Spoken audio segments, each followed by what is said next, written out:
Good afternoon, ladies and gentlemen. Nez Porter down here in Nubian Square with a group called Socialist Alternative. And they're going to give you some information on how you can help the cause. Want to speak on the cause and how anybody can help you guys out? Yeah, so we're basically just, fighting for a better future for working people. Increasingly everything is just owned by a small number of people that don't really have the best interest of, the average person.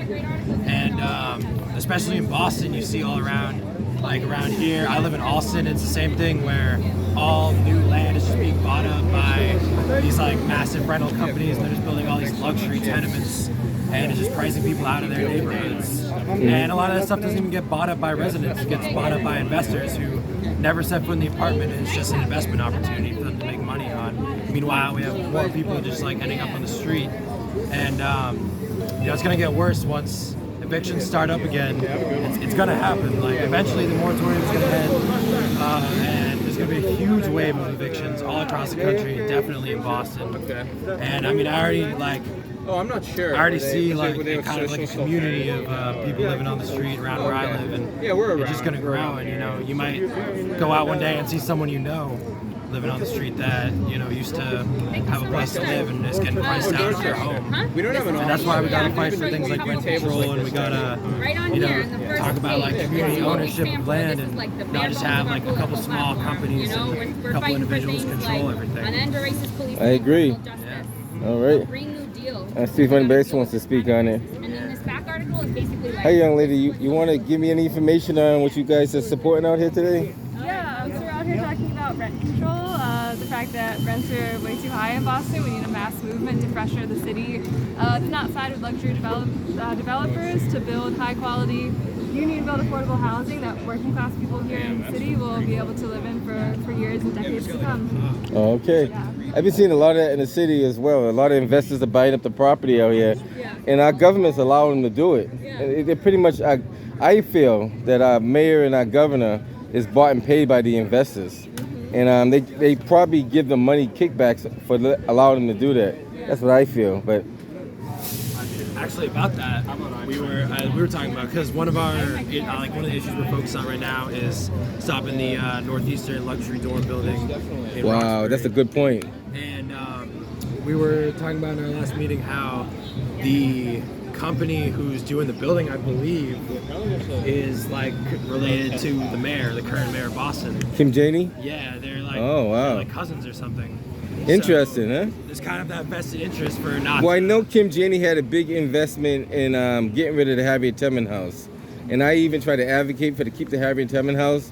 And they said her name was all over it, like getting rid of the Harriet Tubman House. Really? Yeah, they said that she was in it deep. And I don't know how deep she is in it, but allegedly the Harriet Tubman House was one of her big pickings. So she really wanted that building for some reason. I haven't got a chance to talk to her. And unfortunately, she won't return my phone calls. So how can she defend herself if she won't even talk to me? So I have to assume that it's true, That's super real. And the other day, just last week, we had a petition that over 200 people had signed. We brought it down to City Hall, basically saying, we don't want a luxury dorm from Northeastern University. We want high quality, affordable housing. Right. So a bunch of us brought this petition down to City Hall, trying to give it to someone. No one was there. Wow. You know what I mean? Government- We ended up giving it to someone, but we need actual accountable politicians. Right. Who are Well, I tell you, one guy that I'm going to support for city council at large is Domingos DeRosa. I don't know anything about See, him. I'm going to tell you about him. He's a guy that's been fighting for this community for years. He's trying to clean up that methadone mire over there. We've been talking to Charlie Baker. We've been talking to Kim Janey, then Marty Walsh to clean up that mire. No one has a solution to that problem. They all say they're going to fix it, but when are you going to fix it? Yeah. Like, it's been over 10 years, and it's getting worse. Every year, we're seeing the population doubling over there. And I went over there yesterday, and it's crazy. It's a health crisis. It's an absolute. And no one cares. Like, our mayor, our governor doesn't care. They clearly made it clear that they don't care. So what are they going to do about it? Yeah, one example of what we could do about it, right? I used to work as a paraprofessional, so teacher support in Somerville, Massachusetts, and we were making $25,000 a year. That's not enough to live on. That's not enough to live on. So what we did was we built a movement of teachers, of union members, and of the community, and we fought for a higher wage raise. Okay. And we won, right? right? So like when we come together, when we turn out to events, when we're like having these discussions and debates about what is the best way forward, I would say it's building affordable housing and having free medical health care. Right? I agree. Like, nobody should be homeless. I don't think anybody should be homeless in the city of Boston, anywhere in the United States. Yeah. That should be a crisis right there alone. Like, you got people making millions and millions of dollars, but we can't put people in housing. That's right. And then now they want to evict more people. That's right. Yeah. That's crazy. Yeah. And when they evict those people, they raise the rent so other people can't move in. And I noticed what the city of Boston is doing too. When they sell these properties to the investors, they say low-income housing. But that's only for a short period of time. Then it becomes market rate. And that's a catch-22, what they do all the time. And the mayors are well aware of it. The city councils are well aware of what's going on, but they still allow it to happen. That's a big problem. Yeah, there's one of the buildings that just came up near where I live. It's that kind of thing where they have like a couple units are like affordable housing, so they get the tax write-off. And Right. it even has like its own entrance. It's like literally segregated off from like the main building. Wow. It's like, I don't know, it's pretty disturbing, really. You know what? I think we don't need government officials in it. We just need people to run it the way they run it. Because if these people don't represent us, and why are they in office? What are they doing for us? Like, what are they literally doing for us in office if we can't run a city effectively? I see so much stuff that could be done positive. The school system is horrible. The health system is horrible. Housing system is even worse. So, I don't know. It's a loss for words on it. No, for real. And that's why, like, so our organization, Socialist Alternative, we're an international organization of working people from around the world who basically think the current way that things are set up under capitalism is messed up. It's not working for us. I agree. It's not working for us. We need something else. And so what we think is that we need to take public ownership of the world around us. It's working people who know how to make shit run, right? It's like Exactly. Jeff Bezos, the Amazon guy, like, he doesn't know how to run and pack a boxes. Right. It's the workers who know how. You're right, It's yeah. the workers who know how. So that's why, they, like, you know, workers at Amazon, they need a union. They need a fighting force that can actually advocate for what they need. And that's the problem. No one's advocating for nobody. Yeah. We don't have advocates. No one's advocating for us. Like, the homeless people. Who's advocating for the homeless people? The drug addictions. Who's advocating for them? Nobody. They closed down the island, put them out on the street, and left them to rot, basically. Yeah. Every year, I don't know if you've been over there, on the mile over there. Yeah. It's crazy. It's really crazy. Brutal. Yes, Yeah. especially during like COVID, like it's got people mingling. Like I don't even. And no one know, cares like, about it. Ironically, the Public Health Commission is right around the corner from there. Yeah. You got 1010 Mass Ave right on the other side. I know. And it's right in the heart of everything, and no one cares about it. They Yeah. see it on a regular basis. Yeah. So, Outside every day going to work. oh yeah, they know. And every Wednesday, me and a group of us, we're out there on the mile. We're shutting down Mass Ave for about 2 hours in protest of that, trying to help them do something about that mile. And up until now, they haven't. There's no solution. They got a comfort. I don't know what a comfort center does for you, but allegedly it's a comfort center over there. Well, I've seen they put up some signs of like, respect the neighborhood. It's like, how are we supposed to respect our neighborhoods when you're not investing in them? You're not giving us what we need. You're not giving us high quality schools. You're not giving us high quality housing. That's true. These are the things that we need. Right. Anything else you want to say to the people out there? Join Socialist Alternative. Check out Shama Sawant, who's a Socialist City Council member in Seattle. She's actually accountable to working class people. She worked to tax Amazon and do a lot of other really impressive stuff during the Black Lives Matter movement. Yeah. I like taxing Amazon. There you go. Amazon makes a lot of money in the city, but what do they contribute back to the city? I want to know, what does Amazon contribute back to the city? I don't know if there's anything.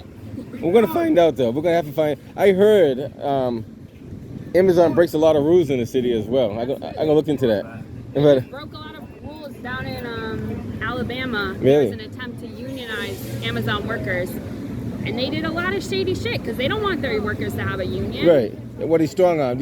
Using strong arm tactic. That's what I'm hearing. Exactly. And they're kind of forced laboring on people, too. I don't know if that's true or not, but I'm hearing these kind of stories. Yeah, they got like these crazy like quotas where they have to pack however many packages in like a certain amount of time, and Almost like a sweatshop, huh? yeah, and people can't even like go to the bathroom. They're like truckers. They gotta like pee in bottles and stuff. That's not right. That's not. No, the same thing you're saying is the same thing I'm hearing. So there must be some kind of truth to that. And who's investigating that? Nobody, right? We got no attorney general investigating that whatsoever, right? No, because they're making money. Where's They're Maura making Haley money. at on this? Yeah, and then when Amazon was trying to open a second facility, every city was like trying to kiss the ring, trying to be like, oh, come here, please See- build your facility. Yeah. See, something's going on that no one's telling us. That's a serious issue. I think what's going on is capitalism, right? And it's a broken system. We It need is to a try broken something system, else. yeah. We need to try something else. But, yeah, we've been trying it for years. It hasn't worked. So, time we. You know what? Somebody told me this. I don't know if it's true. It's best to tear down the system and start off new. Well, the reality is, like, humans haven't always lived under capitalism, right? Mhm. Like, you go back into history, there have been many other types of systems that we've lived under. So it actually is like a natural progression, right? Right. Like, capitalism solves some big problems, like under production. You're now right. we're producing, but we're not doing it equitably, right? Right. And so socialism is like the next step, right? Mm-hmm. I agree. That's how I see it, at least. And one thing I noticed too, America is a big wasteful country when it comes to product and food. We waste tons and tons of food and materials that could be reused, recycled over again, and it goes to most of it goes to a landfill. There's very little recycling being done in the state of Massachusetts, never less the United States. I see it all the time, so I know what's going on. Yeah, a lot of that, we send a lot of recycling to China, and at this point they don't even want it, and a lot of that just ends up in their landfills anyway. Right. And we throw out so much food.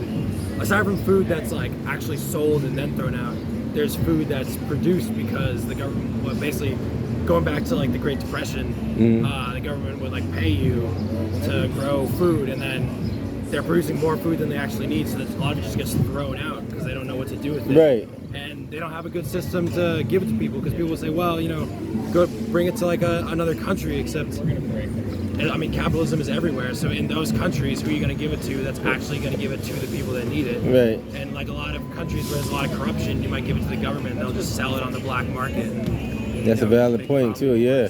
You know a lot about what's going on. Yeah, that's actually true. That's what they do. Yeah. They do sell it on the black market. They won't give it to you. They'll sell it, make a profit off of it. Half of it goes to waste anyway. That's right. Wow, interesting. Very interesting talking to you guys. You too. You should definitely check out this article in particular.